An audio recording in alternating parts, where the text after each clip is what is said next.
Non, je suis, moi, désolé, je ne vous apporte rien. Non, mais c'est pas grave en soi, puisque je vous dis, j'essaie, moi, vous voyez, à travers ces témoignages, le vôtre, notamment, qui était fort intéressant, surtout en 1945, d'avoir une autre approche de la chose dont on n'a pas connu. Parce qu'il faut vous dire, André, que même nos propres parents et mes grands-parents, même sur leur vie sentimentale, personnelle ou autre, ne m'ont jamais rien dit. Mais mon père n'a jamais parlé Si, des fois, quand il en parlait, il paraît, ma mère disait, il ne dormait pas de la nuit après, quand il parlait de son évasion, etc., etc. Ça lui revenait en mémoire et ça lui faisait du mal. Oui, je crois. Ça voudrait dire donc que ces gens-là ont voulu oublier, en fait. Si on essaie d'analyser. On peut l'interpréter comme on veut. On n'a pas de réponse. Non. Non, moi, ce dont je suis sûr, c'est qu'ils ont repris leur vie d'avant et ils ont, j'ai l'impression, ils n'ont même pas parlé avec leur épouse ou des trucs comme ça, de ce qu'ils ont souffert, ce qu'ils ont vu et par là.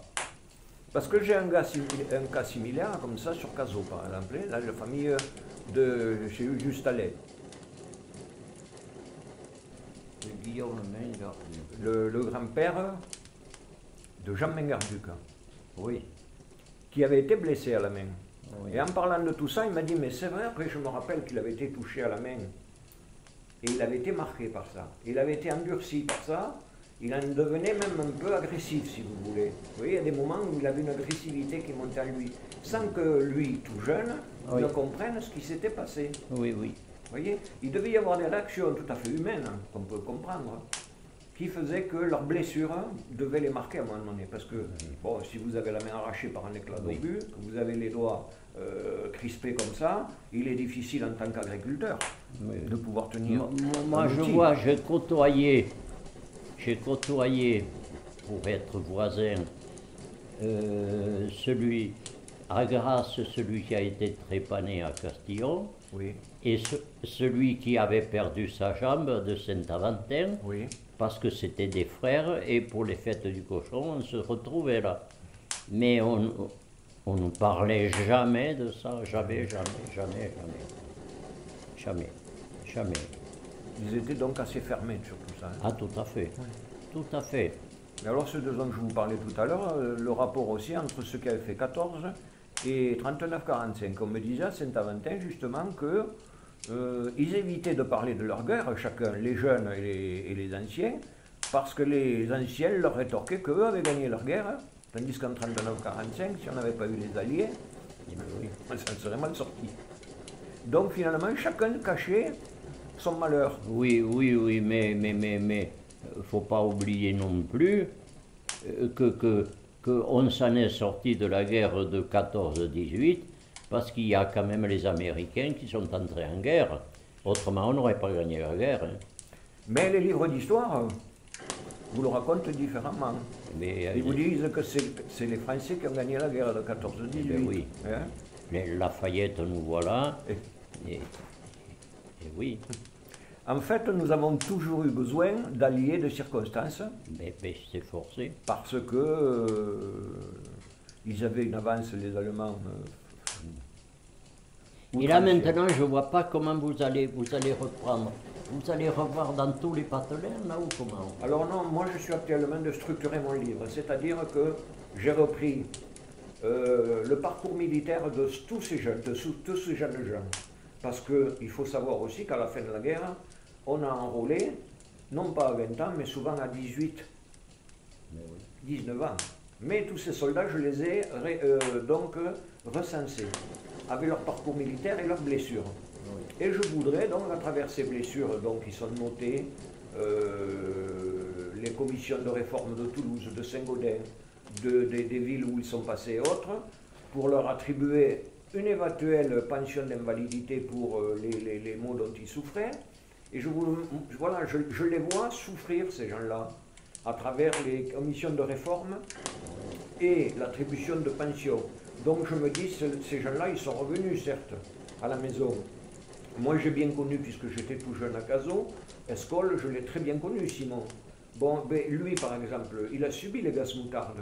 Mais moi, en tant que jeune, je n'ai jamais entendu, si vous voulez, Simon Escole se plaindre Bien parlé. d'un gazage quelconque. Vous voyez ce que je veux dire? Non, non, non, non, non.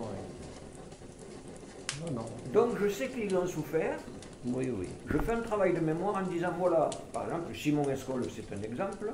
Voilà ce gars, il revient au pays, il se marie donc avec une fille Housteau. Il a 3 enfants, donc 2 garçons et une fille. Ils se marient et comme vous me le disiez justement tout à l'heure, ils faisaient leur vie. Mais j'imagine que dans les champs, dans les prés, il y avait avoir des difficultés, ces gens-là, parce qu'ils souffraient. Ah, mais... Ils avaient des difficultés à respirer.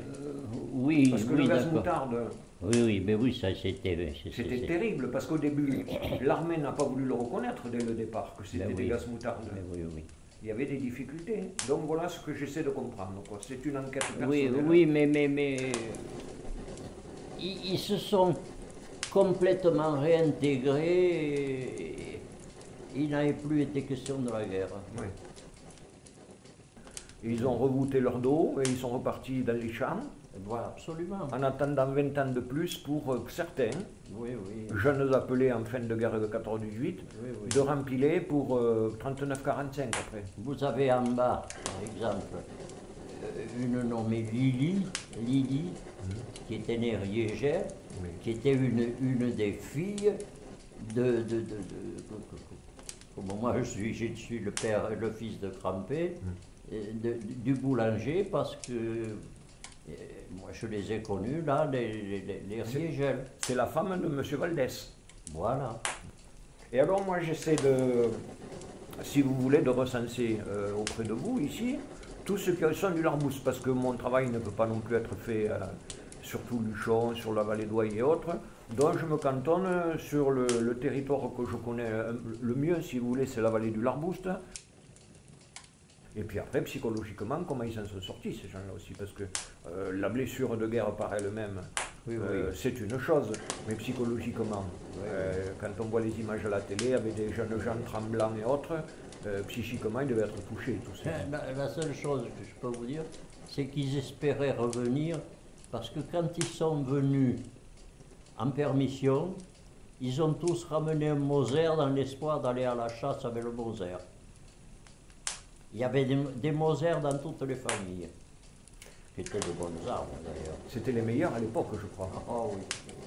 Et alors ces Moser, donc, c'était une prise ennemie lors des affrontements entre eux ou autres, j'imagine. Voilà. Pendant la guerre des tranchées ou... Et voilà, alors ils se foutaient les scopettes de côté pour quand ils partaient en permission.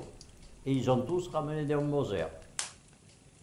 J'ai le sentiment de vous avoir rien apporté. C'est des petites choses rajoutées à d'autres qui feront Oui, que... oui. Vous comprenez ce que je veux dire? Oui, oui. Voilà, l'intérêt c'est ça en fait. Hein. Oui, oui.